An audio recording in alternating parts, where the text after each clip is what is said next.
I'm going to walk through the rest of these kind of quickly because they fell a little lower on the scale, but multimedia is important, in particular in the online environment. Again, going to teaching presence, and I'd say learning presence. Your being there is sometimes represented through the use of images or through the use of videos or through the use of audio. And so it is an important part. We know that seeing text page after text page after, it gets very laborious and you begin to lose your interest.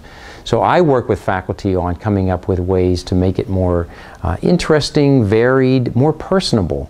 I have a video that I do as an introduction for a course I teach where I did it at home and my dog happened to jump up. I've got a small dog and he jumped up on my lap, and so I used that opportunity to introduce my class to my dog. And it's funny, the number of people who wrote back to me afterwards and said, "Hey Larry, that was great." He said, I've got a dog that looks just like that," or "How old is your dog?" You know, it's just something that sort of creates a little bit of a connection to your learners. And as a faculty member, I'm always looking for those opportunities on how to connect. Classroom decorum, I mentioned a little bit earlier as well, is really a critical one. This is really about the atmosphere that the faculty member teaches. The potential of the online environment, not bridging that social dimension, that part where if you and I are together and you see me rolling my eyes or making a funny face at a comment, you pick up on that quickly and you adjust your message or you ask for clarification or, you know, did I offend you or what? But there's an opportunity to exchange, hopefully, some clarifying dialogue. In the online environment, if I say something offensive to you, or if I say it not meaning or thinking I'm being offensive, but perhaps my tone is offensive, it's much harder to read. Was he being funny, or was he making a point? Am I doing something wrong? That decorum, the way you set that table for that conversation to occur, is really critical.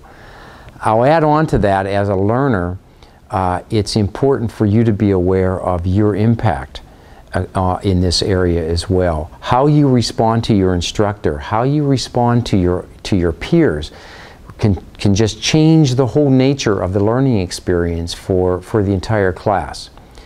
Unfortunately, I do hear stories, and they're more frequent than I would like to hear, but I hear stories of students who don't know the boundaries in the online classroom, and they, without maybe that physical presence of me as the instructor and you as the student. I'm not saying that's always a good thing, excuse me, but you know, there's that physicality of it, that we sort of know our roles and responsibilities. Without that present, some individuals have a hard time of knowing what's appropriate to say and how to say it. We know that using jokes and humor can be a little touchy in the online environment. You want to make sure you set it up as humor. Make sure it's very clear in the end that you're not being sarcastic and you're not attacking somebody through the cloak of humor. Which we also sometimes do in a face-to-face environment. It just gets a little more, you've got to be a little more careful in the online environment. And it's the faculty member's role to help set their decorum so that the atmosphere is working, but it's the learner's responsibility to make sure that that decorum expectations are met, that you're respectful to each other, that you're providing constructive feedback and contributing to the growth of the class, not pulling down an individual by making snide comments or hurtful remarks. Those are the kinds of things where, unfortunately, when we see those, we have to have a faculty member step in, because we run the risk then of alienating one of our learners, and we don't want to do that.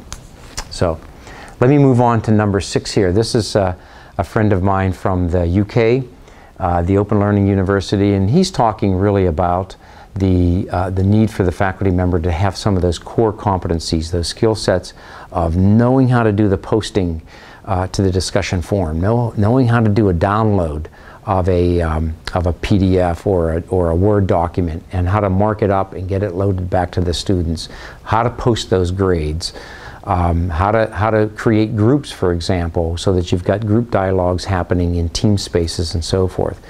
And his point is really that you need to know those things going into the environment. In a student's perspective, I think there are some core competencies in that technological environment that you also have to be aware of. It's a heck of a time to learn about how to post your assignment to a grade site or to a posting site when the first assignment is due. It's much better if you've had that experience, you've had an opportunity to learn how to do that posting, so when it comes time to do the task, you're good. You've got it handled, you're able to upload the file, and there are no issues around that. Finally then, we're talking about policy enforcement. Again, this one I would say falls a little bit more to the responsibility of the faculty member. There are specific institutional policies that have to be adhered to. I'll give you an example of one that always comes up, and it has to do with when the faculty member is responsible for posting the final grades. There's a set time of generally 48 hours after the completion of the course for the students to be able to get grades back.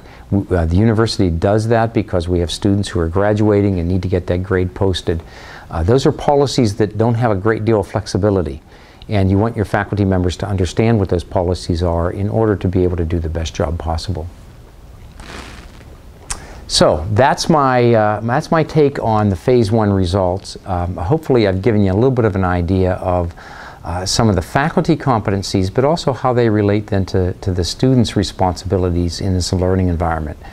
It's been our experience that when both of those things come together, when you've got a skilled, competent, confident faculty member who's managing that space, who understands all of the dimensions, and then you've got learners who are prepared to really participate, engage, contribute, and work with their colleagues and the instructor, that you're going to have a really very powerful learning experience. And this may not sound quite right, but I think the online learning environment has some potential to be even more powerful than what we can sometimes do in a face-to-face. But I'll leave that for another conversation, so enjoy your class. Thank you.